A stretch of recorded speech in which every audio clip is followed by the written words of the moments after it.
我这几年喝下的汤药，比吃下的饭食还要多，身子却越发衰弱下去。最近这几日更是。我知道，我的时日不多了。只是有一事，如果我不做，我死不瞑目。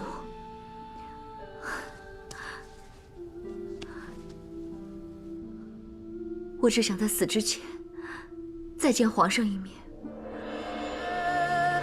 我希望在最后一个生辰之日，能见一面皇上，向他亲自认错，让他知道我有多想他，念他。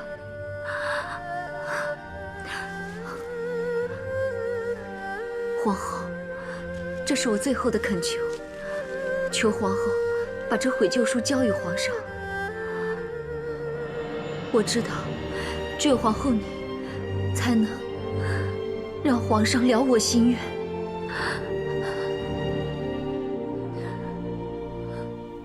不，朕不会如他所愿。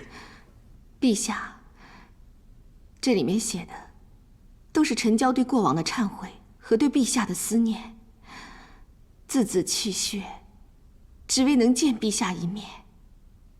这里面就算写着1000个、10000个悔字，又如何？被他们母女害过的人，可以抹去那些悲痛经历吗？朕绝不会见一个千方百计谋算于朕的人，更不要见一个3番4次要加害于你的人。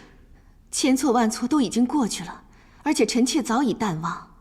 如今臣妾有相爱的夫君在身边，有可爱的孩子承欢膝下，何其幸运！可陈娇她却有悔恨不能诉，有思念不得见。陈娇的病最近越发严重，不知道以后还有没有机会见你了。一切都是他自作孽。可他毕竟是太皇太后最疼爱的孙儿，陛下，就算你不想如他所愿，那就当是如太皇太后的愿，如臣妾的愿。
不想如他的愿，那就当是如太皇太后的愿，如臣妾的愿。作为夫君，朕也想如你所愿，但是作为国君，却绝不可以。你可知他母亲犯过什么滔天大罪？黄桃曾暗中勾结刘安，朕这个姑母竟然助刘安让枯井出水，你是灾星。为陈乔得自由，连谋权篡位之事都敢做出来，朕让他母女得以受诛，已经是对太皇太后尽孝，仁至义尽了。陛下，子父，望你体谅君心。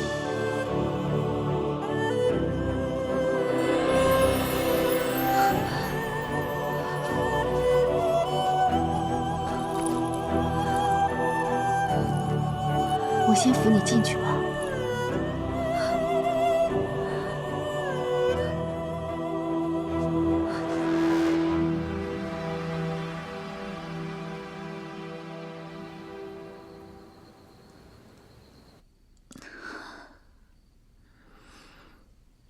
启禀皇后，药好了。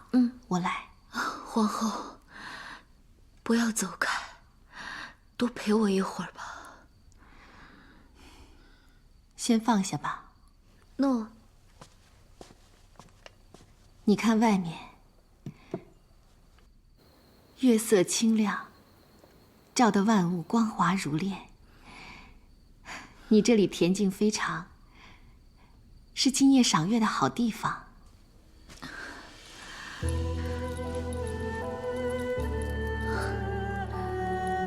想起当初，我瞧你一眼都不愿意，不料如今，却希望你陪在我身边。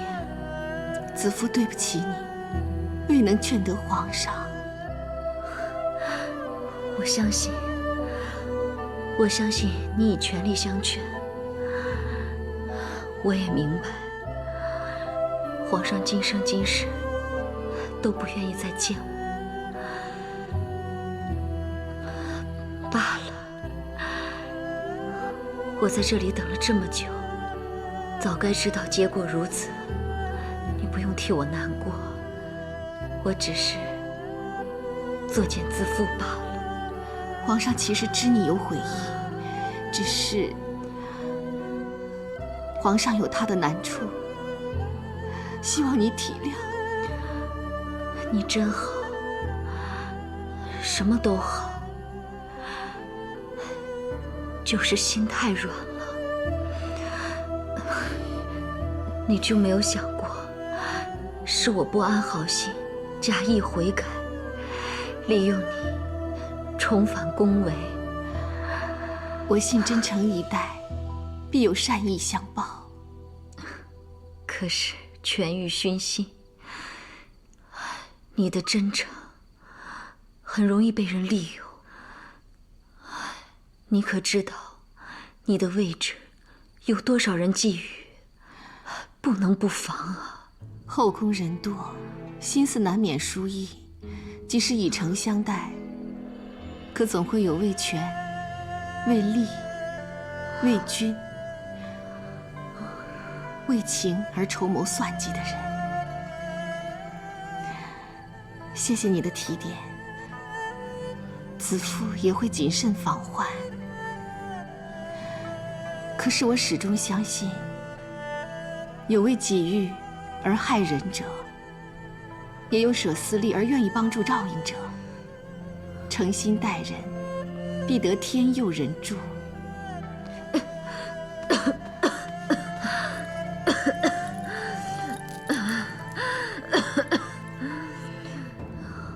皇后可觉得那未央宫就像一个花樽，宫中女子就如同繁花盛开，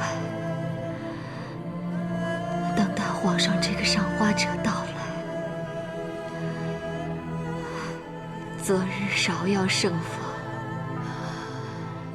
今日兰花吐香。可明日呢？花开花落，自是平常。我们也只好顺应自然，灿烂时不枉其美，酷率时不失其心。花开花落，心花替代，在赏花人眼中再平常不过。可我看着，却是伤心至极。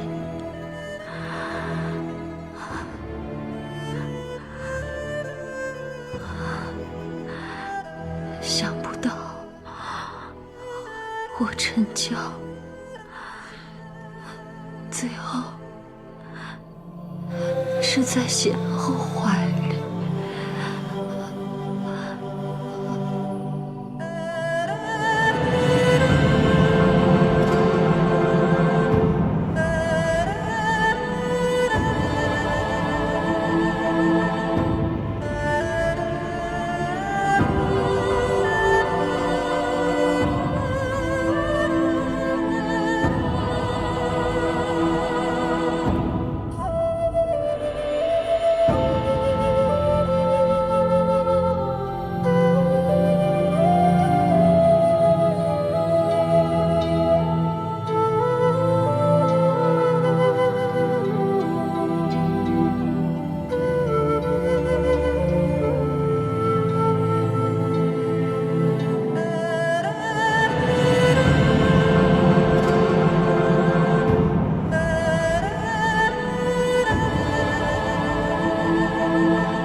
曹襄盛年即变，平阳公主定是忧心难过，望曹襄早日康愈，让公主安心。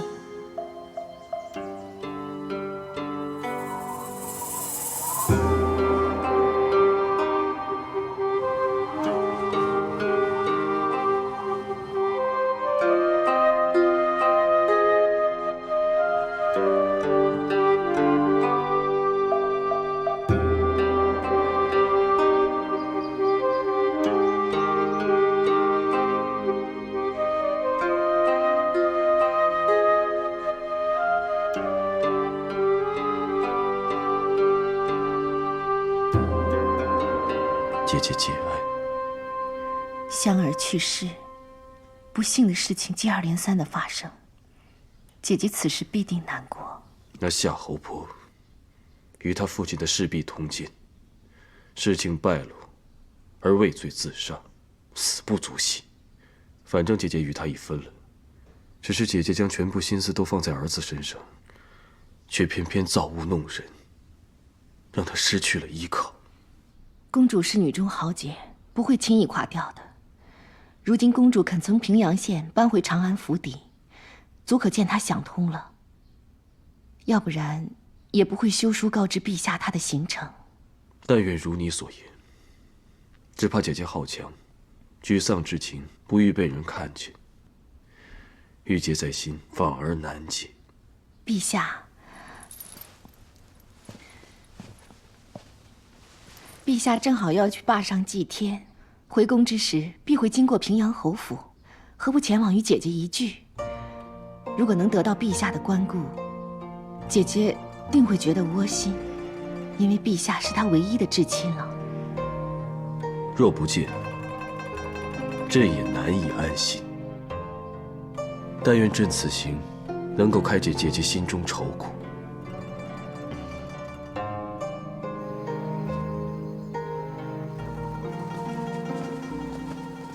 恭迎陛下，陛下圣安，陛下圣安。免礼。参见公主。都起来吧。谢陛下。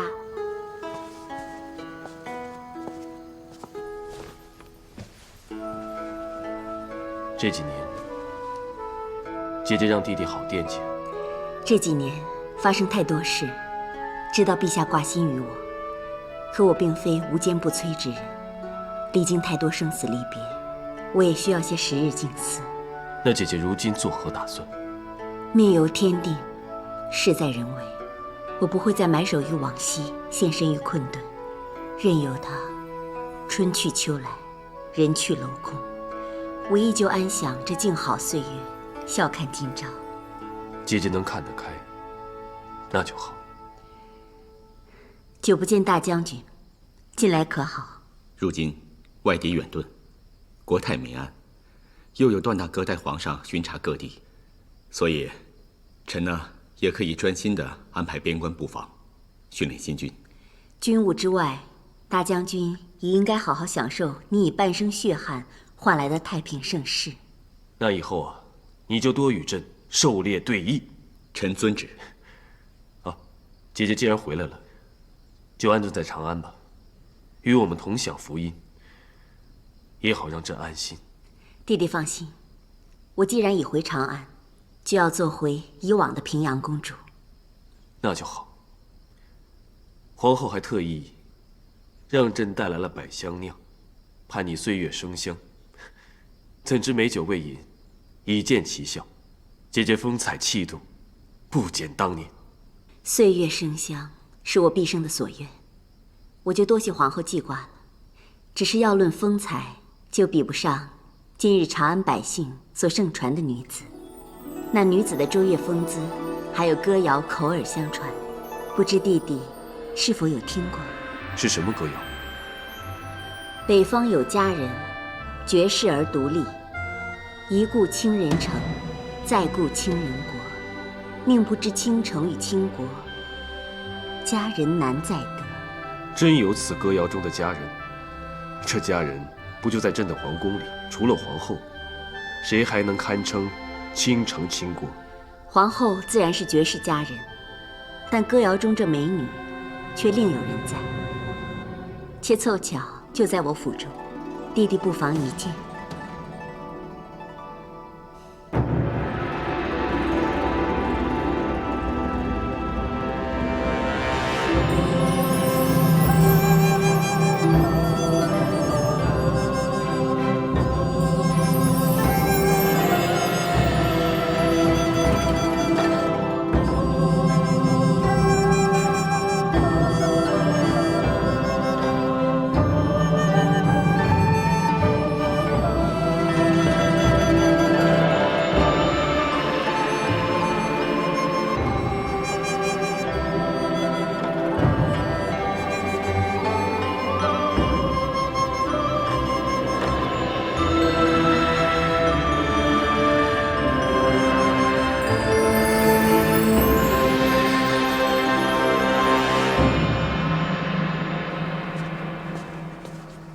公主，大将军求见。参见公主。坐。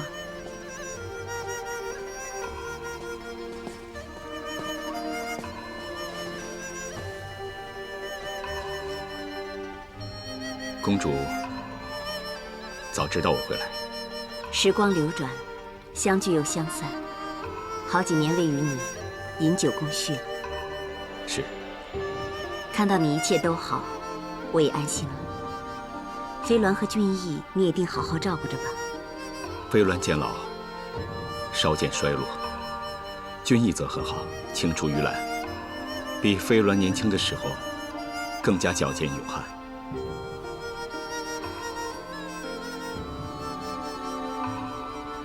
我知你有满腹疑惑，直问无妨。请问公主，借歌谣献美，还让方才那李吉士皇上更衣，可有深谋远虑？若说深谋，我不敢苟同，但远虑倒是有。远虑？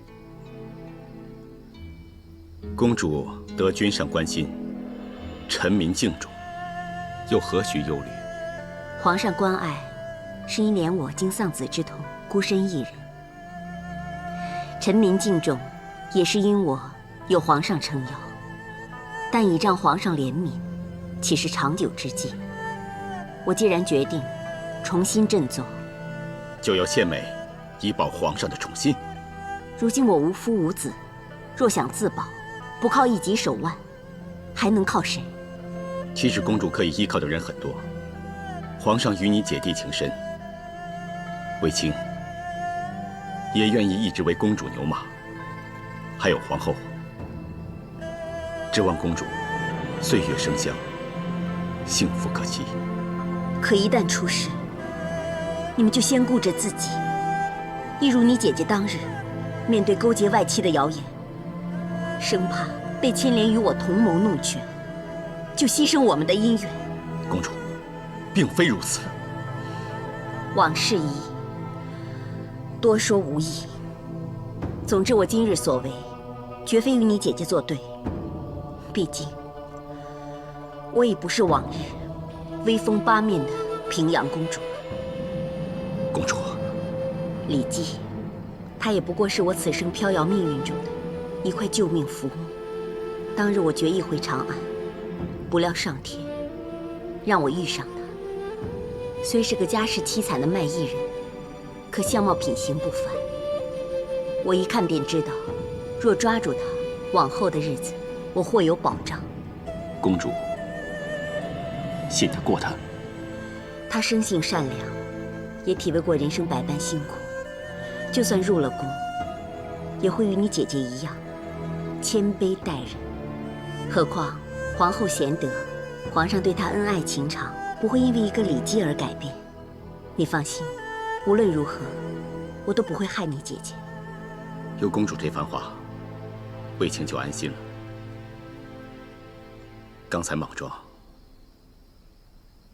还请公主见谅。魏大将军，若仍一如当初，视我为知己，就请与我饮下这支酒。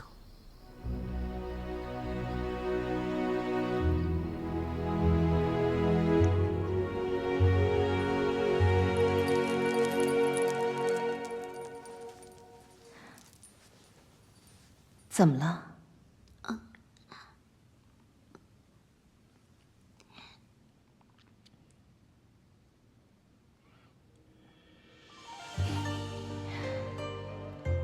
原来你发现了本宫的第一根白发，这有什么需要藏起来的？青春流逝，华发渐盛，本就无可避免，自当顺意而行便是。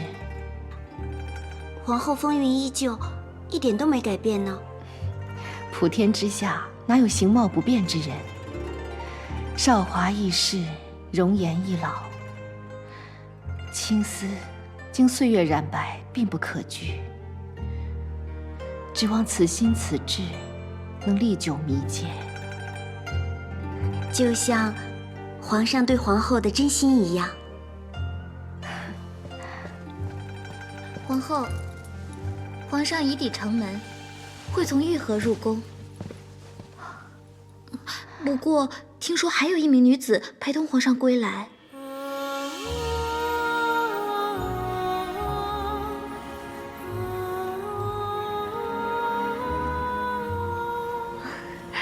真美啊！奴婢一个小小歌姬，竟有福分一睹皇宫景色，真是像做梦一般。不是一睹，是以后啊就要以此为家了。真是不敢相信。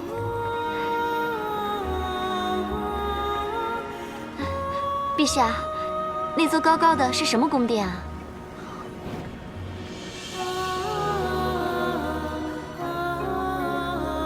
那边树木环抱的是上人院，是朕打猎的地方。这边大殿是前殿，是朕上朝的地方。这是宣室，是朕朝议之处。果然气势恢宏。那间焦红色的是什么殿啊？这座宫殿外壁怎么是焦红色的？好美！这是什么地方？这是皇后的寝殿。真不愧是后宫之首的居所。这是交房殿，皇后的寝殿。原来是后宫之首的居所啊！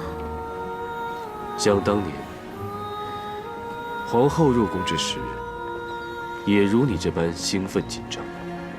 不过她进宫，可经历了千难万阻。啊，这宫里还藏有什么难关啊？奴婢，你却幸福许多。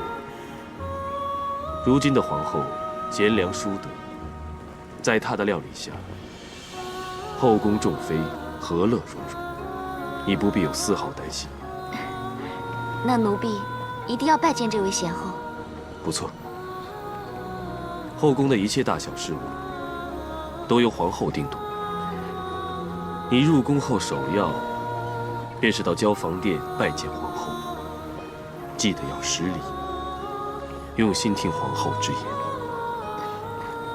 诺，奴婢记住了。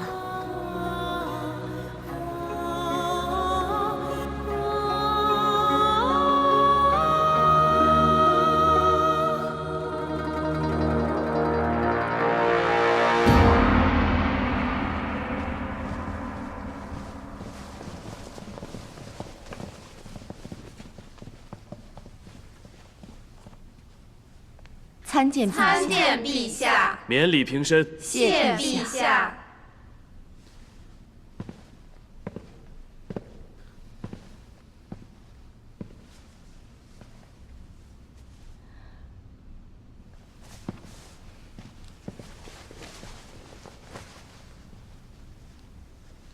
朕在外面这几日，宫中一切可好？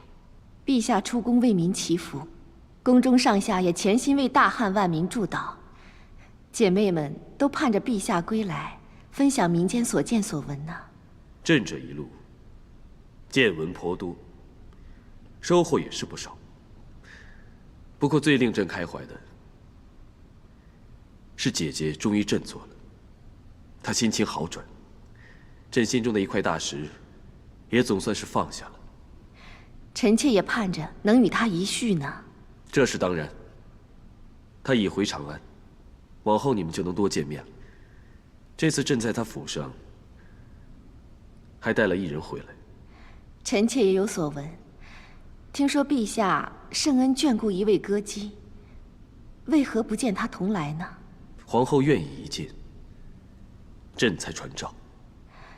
既是陛下有意之人，臣妾自然要一睹芳容。好，传礼姬进来。诺。宣礼姬觐见。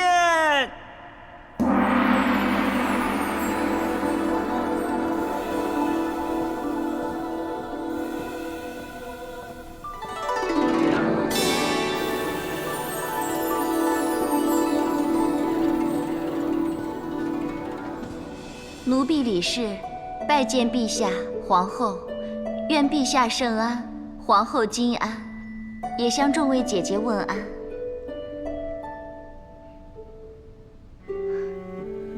起来吧。果然清丽大方，识得礼数。若论大方得体，属皇后第一。你们要多向皇后学习。臣妾定遵陛下旨意，不负皇后教诲。奴婢初入皇宫，蒙昧无知，求皇后多加指教，奴婢必遵懿旨。礼姬应如何安排，就交由皇后决定。臣妾愿听陛下圣意。不知皇后以为封为夫人如何？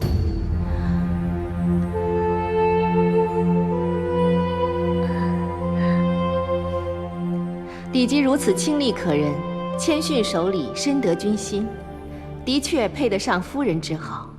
只是一入宫便封夫人，暂无先例。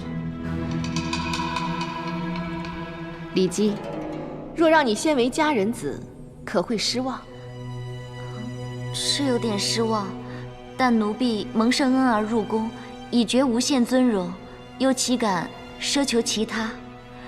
先为佳人子，让奴婢侍奉皇后，与各位姐姐学习宫礼，也是应该的。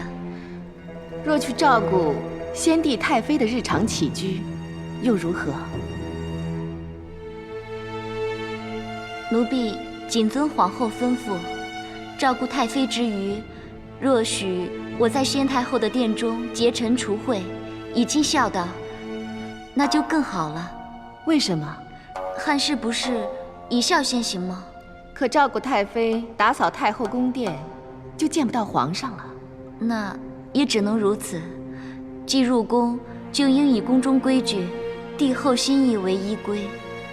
能否得恩宠，只凭圣恩眷顾，不能强求。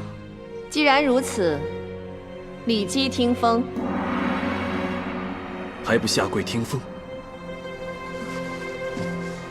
李姬真意恭俭，纯孝谦让，按皇上旨意，封为李夫人。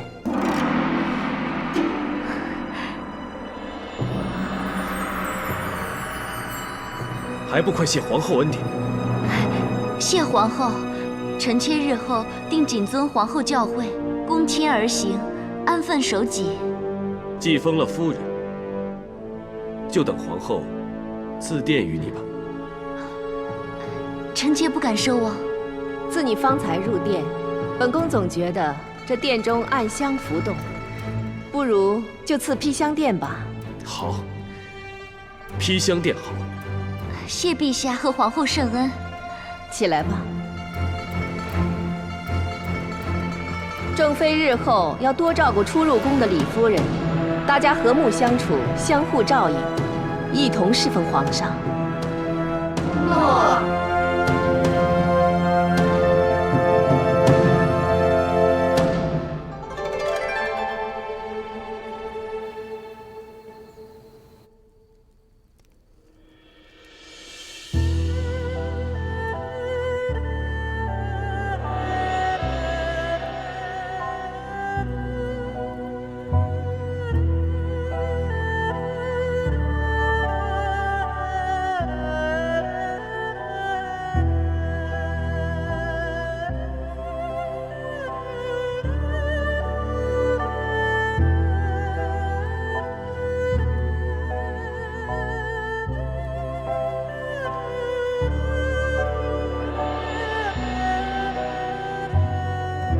朕之前还颇为忧虑，不知待你入宫是福是祸。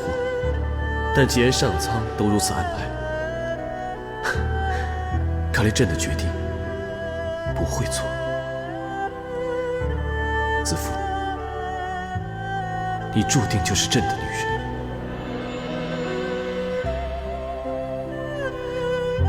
朕在外面，每个清静的夜晚，只要看这片浩瀚的星空，就会念起你。子父，你知道吗？朕第一次看见你的眼，就觉得里面藏着星海，闪耀生辉。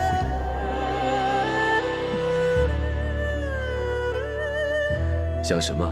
如此入神。陛下，别多礼了。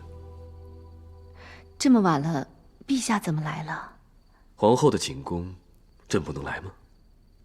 可今日是李夫人。怎么了？以为朕一定会在披香殿吗？陛下心怀万千，子夫难揣圣意。今夜星空灿烂，朕的心意是想与皇后去前庭观星赏月，不枉此良夜。只怕这春夜乍暖还寒。不会，很暖。承陛下宠爱，子夫很知足。你真不介怀？介怀什么？朕本去探望姐姐，却一时心情于李姬。其实朕当晚失口允诺封她为夫人，回宫的路上就一直想着该如何向你开口，怕你为难。陛下说要封她为夫人，臣妾已猜到几分，臣妾并不介怀，倒是怕其他姐妹心有不甘。幸好李姬谦卑得体，方才臣妾几个提问，他对答间尽见意范，可睹悠悠众口。于陛下，于李姬，都好。来，子父总是凡事为朕想的周到，让朕心更难安，怕委屈你。谁为图苦，其甘如饑。燕儿新婚，如兄如弟。你是怕朕与李姬如胶似漆，不理旧人。你辛苦，就连苦菜都不觉苦。但看到夫君开怀，臣妾心安；得到夫君关怀，臣妾心宽。做陛下的皇后，臣妾不只会大方接纳，也会告诫其他嫔妃，与李夫人和平相处。今日朕携李姬从御河入宫，望着两岸的风景，你可知朕眼前浮现的是什么？全都是当年与你乘御船入宫的情景。你那时好奇又兴奋地指着交房殿问朕：“那座漂亮的焦红色宫殿是什么？”如今臣妾已在此殿中，只是时光如水，转眼多年。陛下竟将一切记得这么真切。待你入宫的情景，朕记得；做你北斗星大哥的承诺，朕也记得。恋恋北斗，皎皎此情，长明当空，永生不渝。无论时光流转，景物变迁，朕对子父的心永远不变。你在朕的心中永远占首位。臣妾知道，一切都不会变。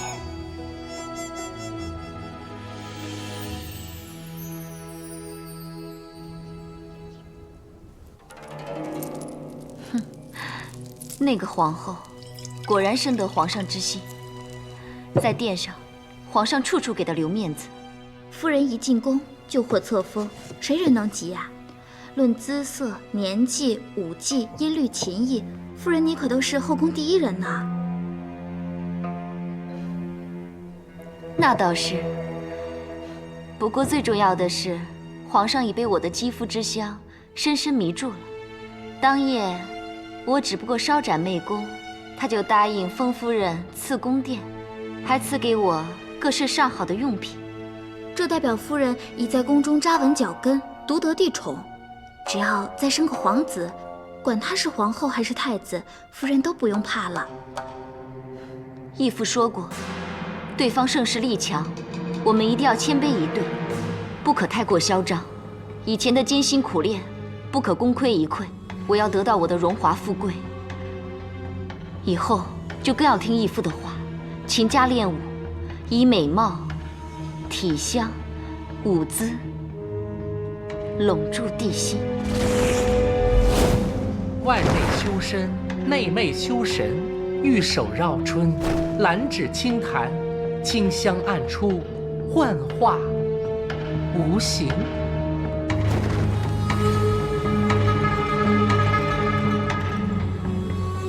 若不是我练出这奇香，教他这绝招，他又怎么能一出手就迷倒皇上？哼，再清淡些，清幽而迷惑才好。当日踏遍各地乡县，好不容易寻得了这位天资过人又能歌善舞的女子，收为义女，勤加训练。如今不枉我多年来的心思。这次还要多亏我的媚术，一顾倾人城，再顾倾人国呀！我日以继夜授他绝技，处心积虑，养其风姿，等的就是这一日。这次真是天时难挡啊！要不是平阳公主要回长安，还不知道等到何时才能献美呢。不过，你怎么就能料定她会献里姬给皇上呢？哼，一个命揣的女人，不顾忌重施，再来一个上衣承宠，笼络弟弟，还能如何？恰好的是，她在途中又巧遇你的义女。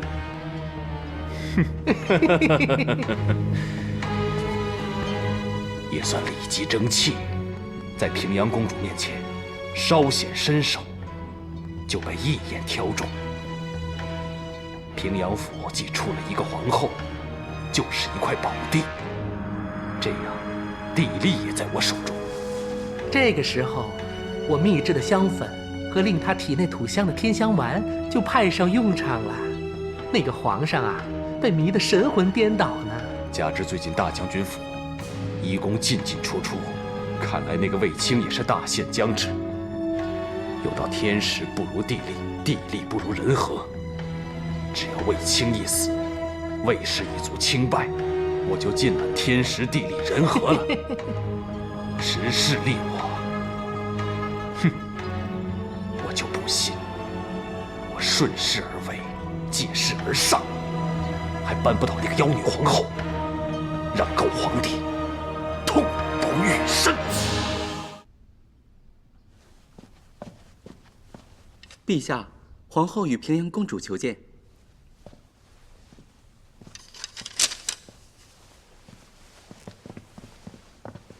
参见陛下。都免礼了。谢陛下。难得子父与姐姐同来，还眉开眼笑，难道是有好事要告诉朕？臣妾想向陛下求一喜事，望陛下成全。哦，是何喜事？惊动皇后和姐姐亲自来求，看来朕是非应允不可了。臣妾与公主特来求陛下赐婚。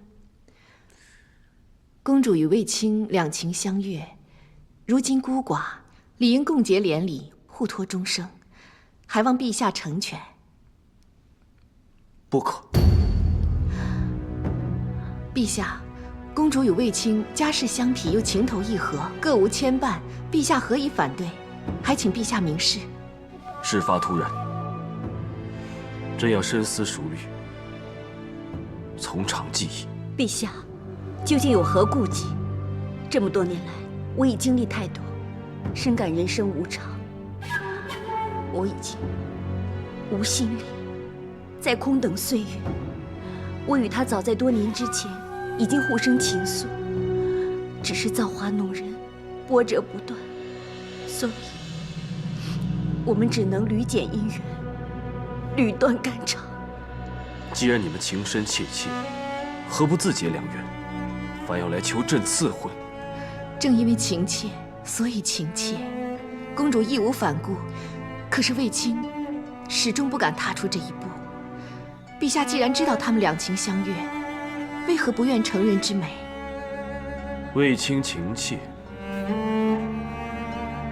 该是有他的顾虑，亦如朕也有自己的顾虑。卫青为人谦恭信义，有勇有谋，为我大汉出生入死，屡战屡胜，是朕最重视的忠臣良将。与姐姐确实相配，可是他建下多少功勋，就树下多少敌人，也就埋下多少隐患。魏大将军之名响遍九州，外敌内奸早就视他为眼中钉、肉中刺。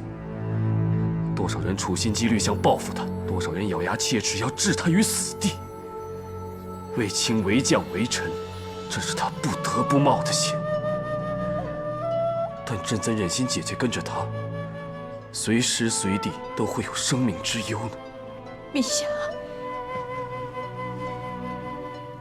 臣妾入宫以来，几次徘徊在生死边缘，陛下可还记得当时的心情？悲痛欲绝，愿意一切换你生气。若陛下早知臣妾有此劫难，是否会因为不想臣妾丧命眼前，便舍我而去？陛下护姐之情，子夫感同身受。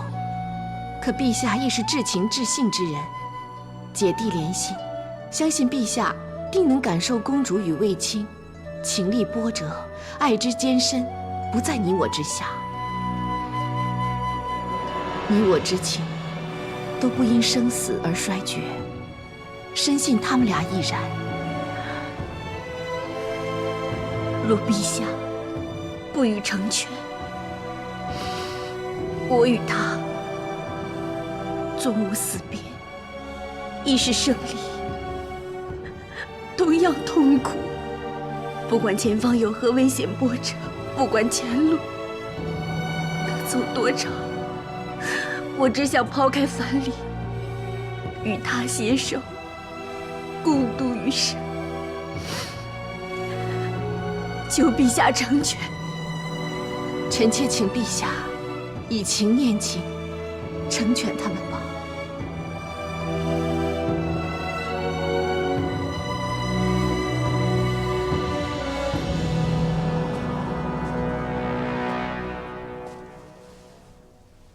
因马牵情，也要因马而断情吗？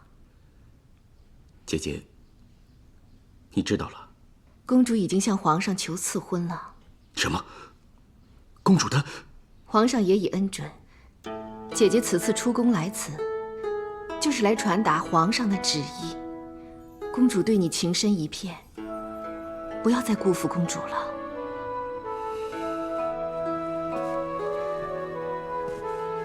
我就是怕负他才。你每次出征归来，不是诉说边塞趣事，就是描绘大漠奇景。至于刀光剑影间的生死相搏，却鲜有提及。征战连连，伤病累累。姐姐不问，是不想增添你心中的包袱，姐姐也只能暗暗祝祷，祈求战事早点结束。我知道，你的奋不顾身，既是保卫江山，亦是完成大哥建功立名的未尽心愿，更是以功勋权位保我后位。只是你可知道，我对弟弟也有期盼。姐姐盼你为汉、为民、为兄、为我之余，更能为自己而活。盼你博得安稳江山，也获得美满姻缘，偿未尽之愿。可是我现在过得很好啊，并无他求。姐姐不相信弟弟心里没有公主，难道你不愿意娶她？弟弟凡事都以他人为先，此次若你以姐姐为先，请你为姐姐而娶，别让姐姐抱憾终生。若你以家儿为先，你应该知道他盼你再续前缘；若你以公主为先，则更应该义无反顾，不要让她再受生离之苦。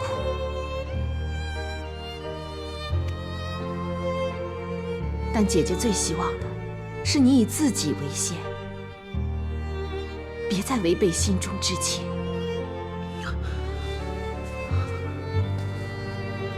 可我还有喜娘，我还有3个孩子，我也要顾及他们。只要弟弟有心续弦，什么顾虑都能消除。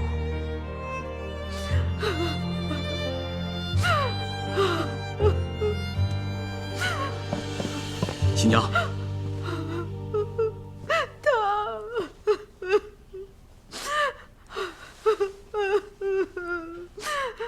我已将皇上赐婚一事告知了喜娘。什么？喜娘应是喜极而泣。公主已经答应喜娘，待她如母亲一般，待嘉儿尽女儿之孝。公主答应对3子视如己出。我还答应她保留大将军府的一切，包括特为沈家而制的这一家阁。我以后会亲自来烧书沉香。谢谢你。曾经是你许我种种承诺，如今我应该以承诺回报给你。以后无论是福是祸，我都要与你相携相伴，生死契阔，与子成书。新娘，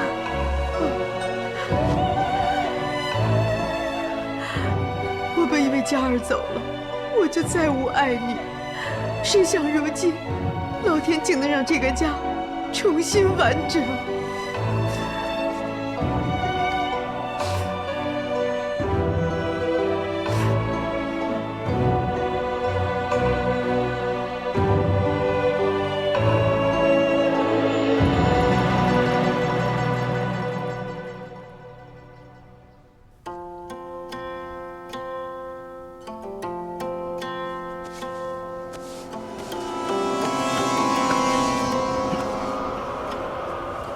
你的手法确实娴熟，经你的妙手按压后，朕觉得这肩痛舒缓不少。小人不才，谢陛下夸奖。我义父的手法当然好，臣妾的按压之术也全是义父所教。启禀陛下，议长者求见。哦，传。诺。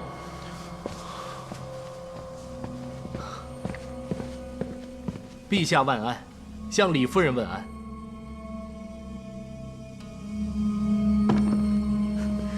你一来，朕就知道又有口福了。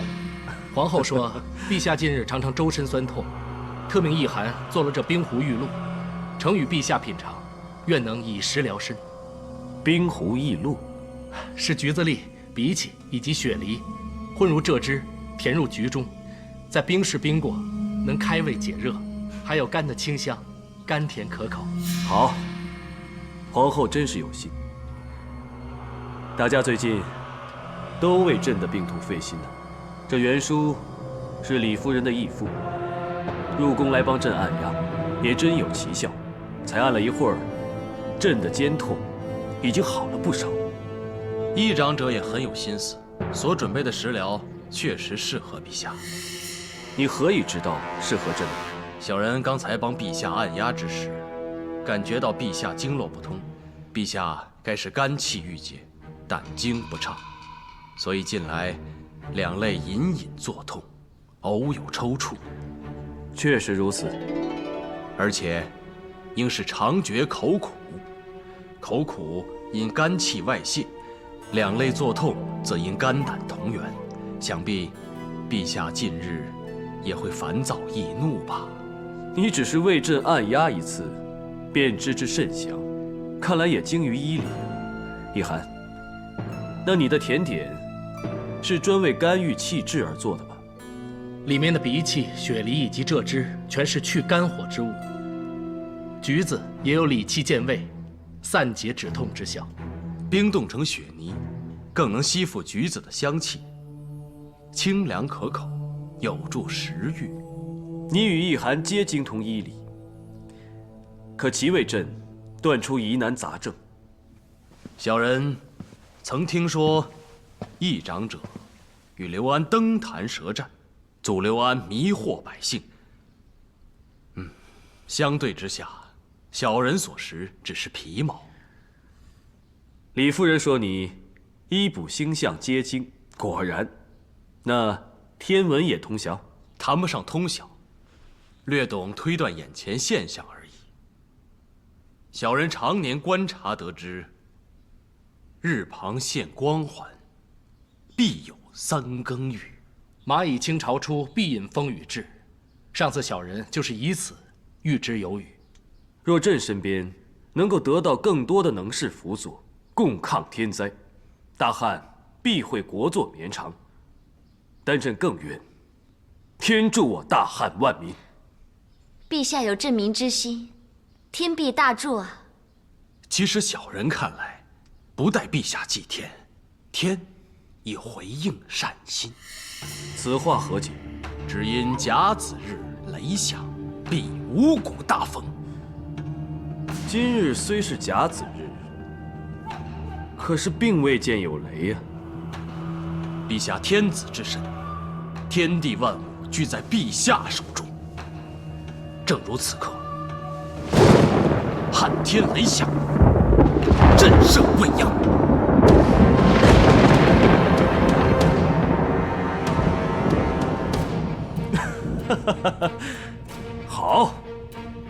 宣说你懂医理经天文，确是其事。朕赐你宗籍，准你自由出入皇宫。一来可与义女常见，二来可为朕按压，缓朕病痛。朕还要你与义涵一起，研讨天文，预测天象，齐助朕一臂之力。小人谢陛下，定会尽心为陛下效力。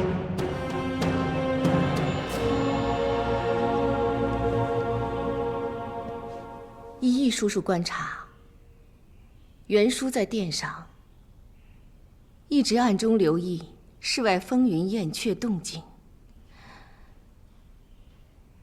应是心中早有计算，而且抓得先机，在撼天雷响之前发话，让皇上以为他是能够测天意的神人。或许选今日入宫也早有预算。若真如此，恐怕李夫人与他同样心机慎重，皇后一定要小心。有一次我与李夫人共奏，她的琴音纵横落逸，复跌繁错，大有弦音相逼之势，与她平时谦让之态截然不同。琴音透露心性，看来她本色也是奋力上爬，显露于众。不过她在人前一直谦恭守礼，从无犯错，本宫也不能单凭猜度而论断，只能以后多加留意。皇后说的是，看来把持后宫的分寸，皇后已拿捏得很好。毕竟我也当了皇后多年，其实这帝前献祭，争得功名利禄，都是人之常情嘛。我们也不宜忖测过甚。但防人之心不可无啊！这父女二人，一个持宗籍自由出入宫闱，一个居于宫中，若要惹事，恐怕后宫首当其冲啊！我只有静观其变。他若贤，我必护；他若诈，我必惩。皇后，徐黎夫人在庭院摔伤了。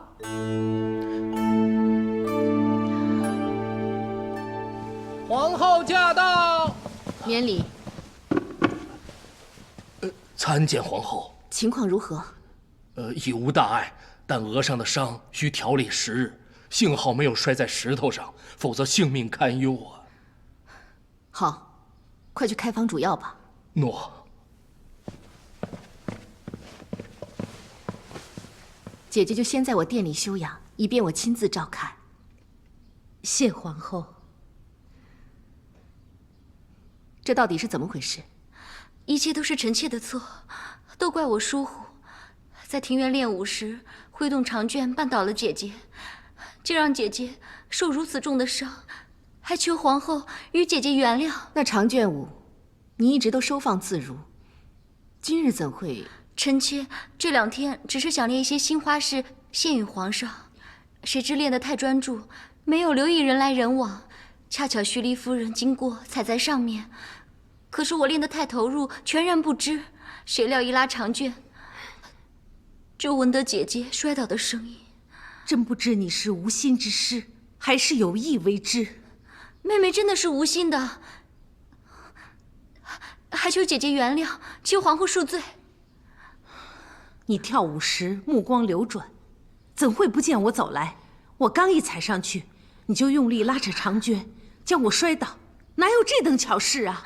但事实确是如此。无论如何，姐姐终究是因为臣妾而受伤。皇后若要罚，臣妾愿领受。的确该罚。徐黎夫人受伤，无论你是有意还是无心，都难辞其咎。看在你有愧疚之意，本宫也会酌情处理。就罚你去知事支部，从初1知到15。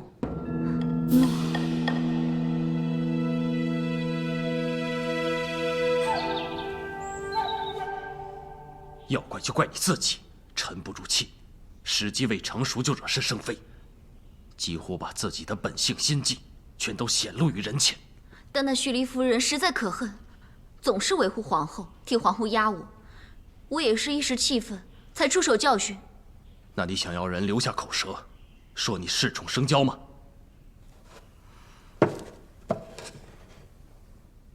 一切要以大局为重。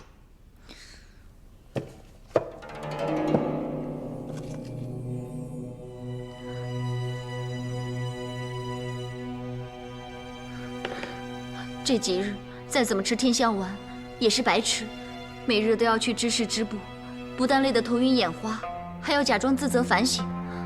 就算一身体香，又如何能得皇上垂注？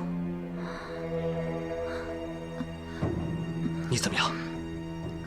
没什么，就是一想到此事，就觉得头昏心痛。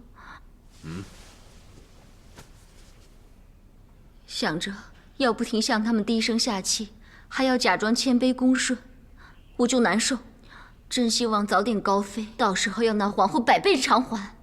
放心吧，高飞的日子不远了。难道脉象流利不色之，如盘走珠，是喜脉。喜脉？我怀孕了，我很快就能生个龙翼高飞了。织布，我倒要看看现在是谁给谁织布。我现在就去告诉皇上，凭他什么责罚，全都免了。哎，慢着，知事一定要去，布也一定要织，而且要织得更操劳。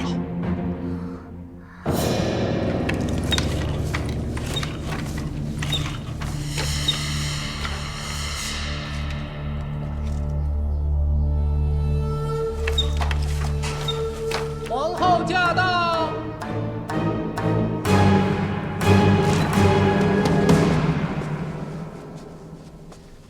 皇后万安。起来吧。你急于求见，有何要事？臣妾想与皇后单独商议。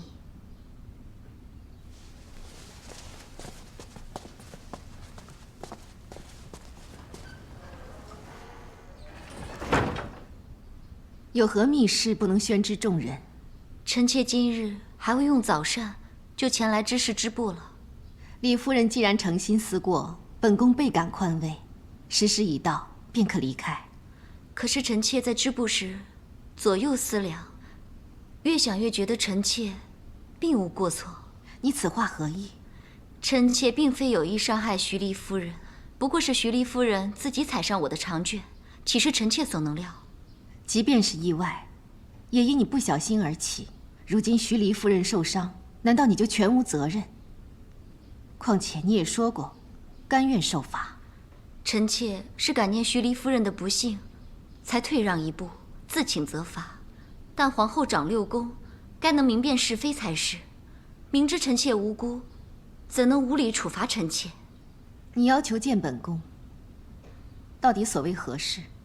难道就是要用此等歪理巧辩，让本宫免你处罚吗？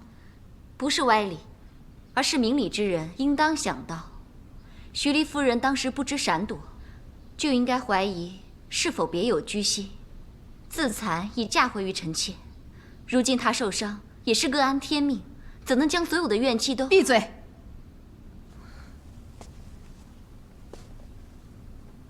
本宫本也宁信你是无意伤人，只叫你静心自省，但你竟寻衅挑拨，如此态度，只会令本宫更加相信你是有意伤害徐黎夫人。既然如此，本宫就更要严惩不贷。皇后想罚我，只怕日后皇后你会后悔的。本宫不知道你在弄什么玄虚，可无论如何，你休想在这宫里肆意而行。从现在开始，你不准再踏出知事半步，直到诚心悔改为止。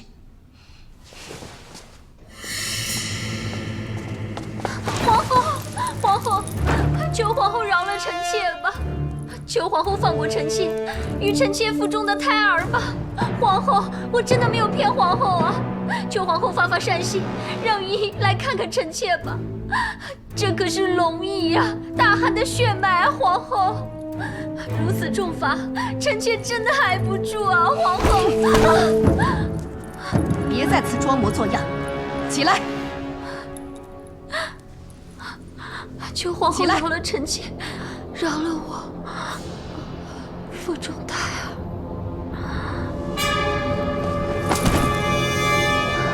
传御医。诺，夫人，你怎么了？夫人，你醒醒啊！夫人。